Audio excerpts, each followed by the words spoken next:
The Tao of Self-Confidence, Episode 841. Welcome to the Tao of Self-Confidence, where I share stories of amazing women who have discovered their inner journey to self-confidence. Visit our website at thetaoofselfconfidence.com. Your inner journey to self-confidence awaits. Well, hello, friend. Welcome to the Tao of Self-Confidence, where I share stories of amazing women who have discovered their inner journey to self-confidence. I'm your host today, Sheena Yap Chan, and today I have an amazing lady on the show today. She is the co-founder of Asians in Advertising, and I'm super excited to have her on today to share her story about confidence. And so without further ado, I'm going to introduce you to Bernice Chao. Bernice, how are you today? Maybe you can fill in a little bit more about yourself to the listeners.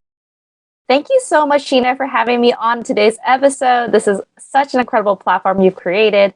My day job is I'm the head of integrated creative at Zambezi, which is an advertising agency out of Los Angeles. And I'm also a professor at LMU, part of their M-School program. I'm the president of the TEDx Culver City chapter as well for the last 5 years. And I'm a contributing author to 2 books, Advertising by Design and Branding Quickies. And I'm currently writing my own book with Jessalyn Lamb called The Visibility Mindset: How Asian American Leaders Create Opportunities and Push Past Barriers. I love it. And I'm excited to read that book when it comes out because it's definitely needed. You know, earlier, before we started recording, I know we were talking about how Asian women especially aren't promoted in leadership roles and CEO roles and managerial roles. There was a recent stat that came out that in managerial roles in the US alone, only 2.7% are represented by Asian women. So, and this is 2021 stats. Okay, this is very recent. So it means we still have a lot of work to do out there. And, make things happen, speak up, and keep, bossing up in our life. So thank you so much for sharing that. And Bernice, what's your cultural background? I'm Chinese, Taiwanese, recently learned that I'm 20% Filipino, Austronesian. I was born and raised in Cupertino, California, Silicon Valley. Now I'm living in Silicon Beach in Los Angeles. And my parents, they immigrated from Taiwan. So I was raised with that culture. Awesome. Well, thanks for sharing that. And what'd be your favorite self-confidence quote? I had a good think about this one. And there's one that always makes me smile. And that's, "And though she be but little, she is fierce." That's a quote by William Shakespeare. And that one just makes me smile because I'm a small Asian woman. And I believe I have that fierceness. I love it. And yes, I know most Asian women are, petite, right? So of course, sometimes being petite can be seen as not confident or, seen as not taken seriously. But when you work on the inside and realize your potential, the size doesn't matter. You're a phenomenal woman. You're a powerful woman. You're a strong Asian woman. So I really love that quote that you mentioned. And in your own words, how do you define self-confidence? I define it as the ability to just trust the decisions that you're making, right? So you're not second guessing yourself. So you know that the actions you're making are, right ones, at least right ones for you. I like that, especially since Asian women aren't used to making their own decisions or have to second guess their decisions because all our lives we've been told what to do, right? And even though the decisions we make may seem like it's going in the total opposite direction, it'll always land us to the right direction, especially when we look back. We're like, oh, okay, now I realize why all these happened, right? It all happened for a reason. And so it really takes a lot of us to make our own decisions. And, we shouldn't be afraid to make the wrong decisions too, because those wrong decisions can still lead us to the right decision. So thank you so much for sharing that great definition. And Bernice, what was your life like before your discovery of self-confidence? I felt like I just didn't know what was driving my decision making, right? I didn't have confidence in it. So there was a lot of self-doubt. There was a lot of nerves. And then you're like, okay, am I doing the right thing? And then you're like, maybe I shouldn't have made that decision. And so I definitely think there has been that reckoning of like, okay, where I'm making this decision, my abilities around that decision making, I have the tools. And if I don't have the tools, I can learn the tools or figure it out, right? And I feel like just knowing that I don't have to be perfect, right? So giving yourself that grace, the faith that I will figure it out. So giving myself that extra, like, you got it, really helped kind of reframe that self-confidence moment and turn that, bubbling of nerves into something positive. I like that. And, it's so true. We are so resourceful, right? If we don't know it now, we can always find a way to know. We can also ask for help, right? Which is something that we don't do often. And it's okay to go out there and ask for help, especially if we have no clue what we're doing, right? I'd rather ask someone who's more knowledgeable than, me trying to figure it out and pulling my hair, right? Or throwing my laptop against the wall. And so, it's important to realize, like, even if we don't know everything, even though if we make mistakes, even if we're perfect, we aren't perfect, we can go out there and figure it out because we're resourceful and we're resilient and we're going to keep moving, right? Even, our grandmothers or mothers, they always found a way to make things work, right? Whether it was moving to the States or the Canada or trying to figure out how to cook, they just found a way. And if we apply the same things in different parts of our life, imagine how much we can accomplish. And so I really like that you mentioned that. And, I really just wanted to ask you, Bernice, what was that aha moment, especially creating Asians in advertising? I'm pretty sure, I remember I interviewed a woman in the PR industry, and she mentioned that Asian women only made up like 3% of PR specialists or in the PR industry. But what was that aha moment for you guys, for you to create Asians in advertising? Well, for Asians in advertising, it was just out of my own personal experience. As a creative within advertising, I'm in a vertical that is highly white male dominated. So I'm not the right gender, I'm not the right color. And like I said, I'm small. So, when my competitor is about a 6 foot tall, deep voiced man that maybe aged a little faster than me. So I come in and I remember my second or third interview, job wise, I was already about 5 years into my career. And I walked in and they were like, "Are you here for the internship?" And so that aha moment of like, oh, there's things that I can't control, right? So I can work really hard. I can raise my hand for everything. But there are cultural biases that I can't ignore that, I have to learn which learnings I could take from my parents of working hard and being resourceful. And then which ones do I have to kind of overcome? Being too quiet, not speaking up, contradicting the person that's in charge. Like these things are the ones I had to learn from like the Western world that, my parents didn't teach me. So that aha moment was when I was like looking around, and it was the first time I was in an agency with 5 Asian people. And I live in Los Angeles. It's a very diverse place. And I was so excited. I was like, oh my gosh, there's 5 people in this agency. It's time for us to do something. And I started setting up meetings. I was like, let's do this. And I was kind of met with kind of lukewarm like reactions. And so people would come to my meetings and I'm like having this whole agenda and action sheet and things I worked on. And they're like, but. And I think that's such an Asian thing to be like, are we making space for other people? Do we need the space for ourselves? And it kind of just got shelved.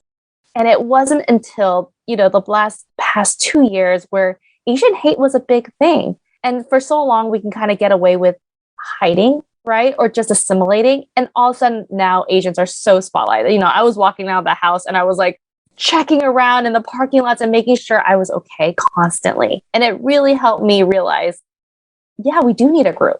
We have so many unique challenges and biases to who we are and how we were raised that we need to fill that gap. There wasn't a community that was really serving that need.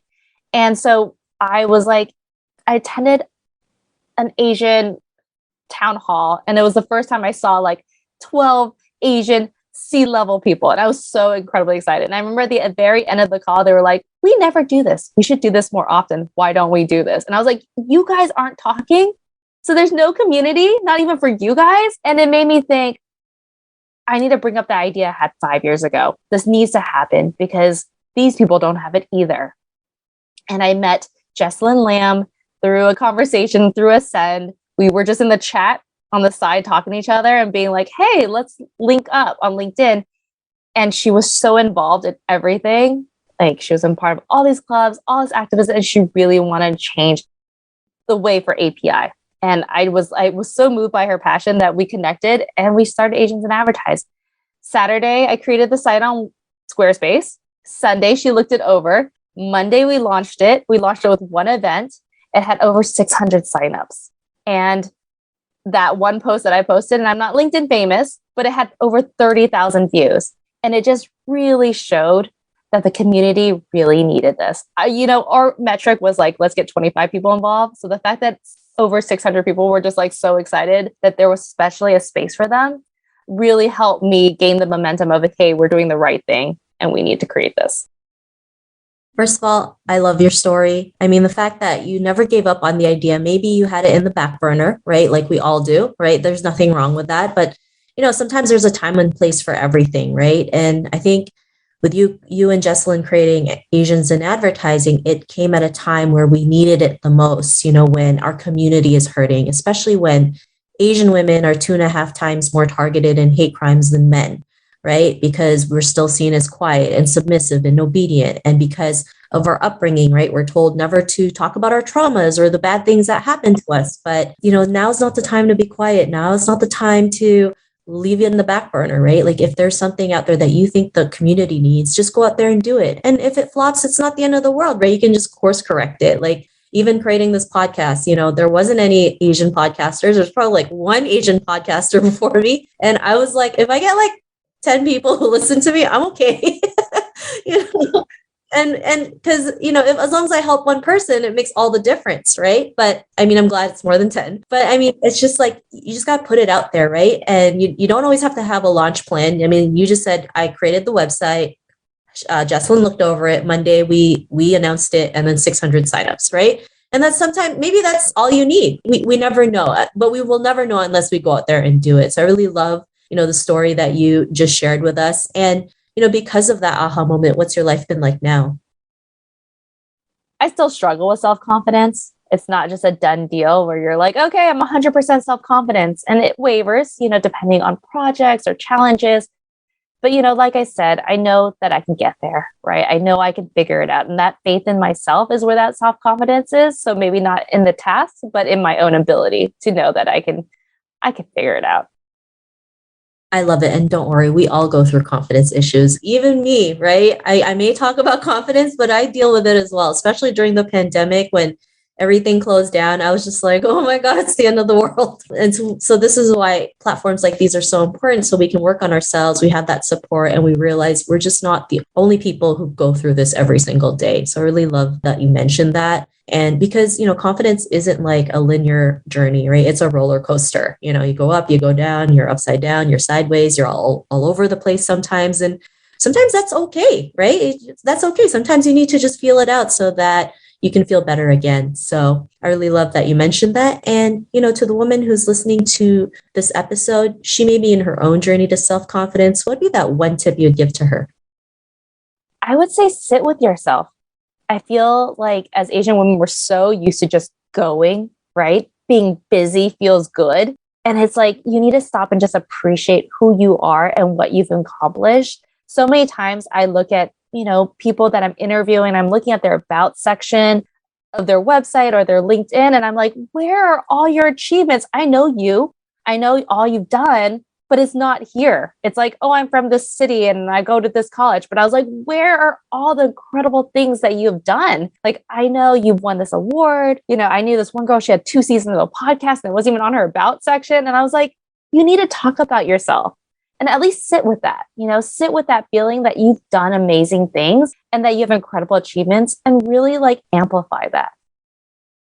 I love it. And that's a great tip. And it's so needed, right? I mean, also listing your achievements, it's not just about yourself. It's also showing others, especially someone that looks a little bit like us, realize their potential and realize what's possible out there. It's also a great way to build your brand and get more business, get more clients, have people come to you. I mean, if I don't put myself out there, I wouldn't get half the messages I get, right? Because I'm out there, even if it's scary, even if I'm like, still second guessing, I'll go out there and do it because I know it's not just about me. There's people out there who need to see proof that we can go out there and do it. So I really love that you mentioned those tips. And if our listeners wanted to get to know a little bit more about you and what you do and some of your upcoming projects, is there any links or social media profiles we can connect with? Definitely check out Asians in Advertising. It's asiansinadvertising.com. It's also at Asians in Advertising on Instagram. We're on LinkedIn, Facebook, all the social media. If you're interested in learning more about me, my website's Bernice Chao, CHAO.com, and I'm at Hello Bernice across social platforms. Thanks so much, Bernice. And to our listeners, if you want to connect with Bernice, you can also head on over to the taoselfconfidence.com and search for Bernice's name. Her show notes will pop up along with everything else that we talked about. And I really just want to thank Bernice today for taking the time to share her journey and tips with us on self-confidence. So thank you so much, Bernice. This is amazing. Thank you so much. Not a problem. It was really great having you on the show today. And to our listeners, be on the lookout for another new episode of another amazing woman's journey to self-confidence. And we'll talk to you soon. Bye for now. Thank you for tuning in to another amazing episode of the Tao of Self-Confidence. Get your free self-talk tape for building self-confidence by visiting our website at thetaoofselfconfidence.com. Your inner journey to self-confidence awaits.